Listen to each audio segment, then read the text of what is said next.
অবশ্যই ভিডিওটি টেনে দেখবেন না, কারণ ভুল করে যদি আপনি এই আগাছানাশক উল্টাপাল্টা দিয়ে ফেলেন।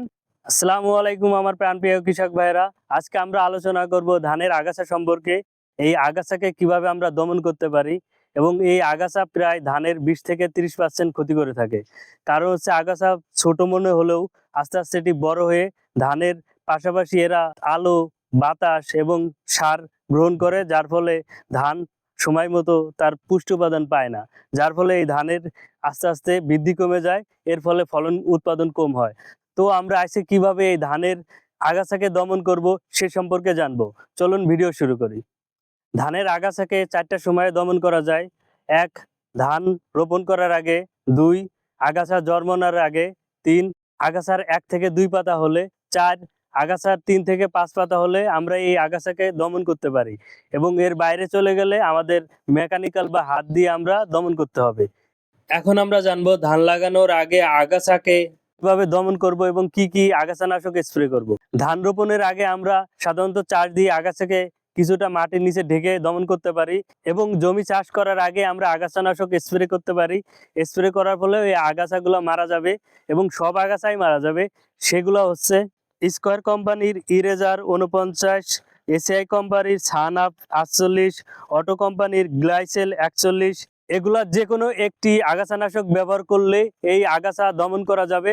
তবে অবশ্যই খেয়াল রাখতে হবে এটি শুধুমাত্র ঘাসের জমিতে, যেখানে কোনো ফসল নাই, সেই জমিতে এই আগাছানাশক স্প্রে করতে হবে।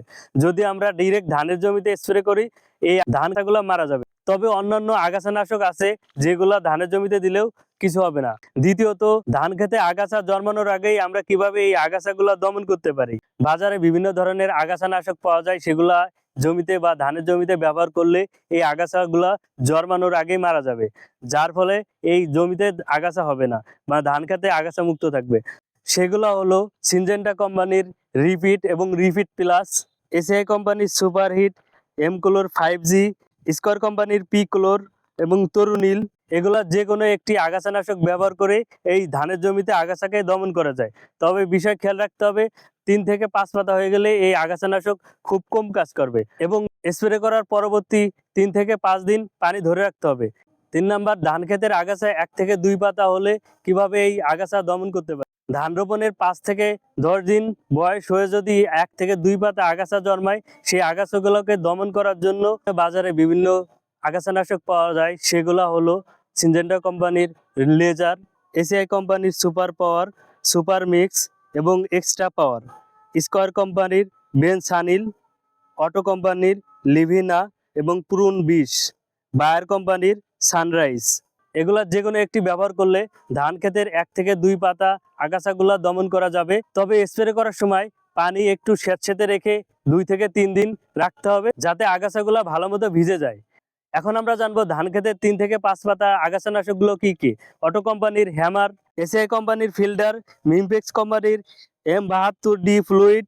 এগুলার যে কোনো একটি আগাছানাশক ব্যবহার করলে এই আগাছাগুলা মারা যাবে। তবে অবশ্যই খেয়াল রাখতে হবে 3 থেকে 5 পাতার আগাছানাশক স্প্রে করার সময় পানি ছেড়ে দিয়ে স্যাঁতসেঁতে অবস্থায় স্প্রে করতে হবে, যাতে আগাছাগুলো ভালো মতো ভেজে। তারপর আস্তে আস্তে 3 থেকে 5 দিন পর আমরা সেচ দেব। এই 4টি উপায়ে আমরা ধান ক্ষেতের আগাছাগুলোকে দমন করতে পারি, এবং অবশ্যই খেয়াল রাখতে হবে এই আগাছাগুলা একটি নির্দিষ্ট মাত্রায় এবং নির্দিষ্ট পরিমাণ দিতে হবে, এবং অবশ্যই খেয়াল রাখতে হবে একটি সময়ের আগাছানাশক অন্য সময়ে দিলে এই আগাছানাশকগুলো কাজ করবে না, বরঞ্চ উল্টা কাজ করবে। যদি আপনি রোপণ করার আগাছানাশক পরবর্তী ধান লাগানোর পরে দেন, তাহলে পুরো ধান ক্ষেত নষ্ট হয়ে যাবে এবং পুরো ধান মারা যাবে। তো অবশ্যই খেয়াল রাখতে হবে আগাছানাশক স্প্রে করার সময় আমরা কোন সময়ে কি স্প্রে করব, এটি অবশ্যই মেনে চলতে হবে। আরেকটি বিষয় বলতে ভুলে গেছি, অবশ্যই ভিডিওটি টেনে দেখবেন না, কারণ ভুল করে যদি আপনি এই আগাছানাশক উল্টাপাল্টা দিয়ে ফেলেন, তাহলে ধান ক্ষেতের অনেক বড় ক্ষতি হয়ে যাবে। তাই আগাছা ব্যবহারের আগে সাবধান থাকবেন। আজকে এ পর্যন্তই। আপনারা ভালো থাকবেন, সুস্থ থাকবেন। আল্লাহ হাফেজ।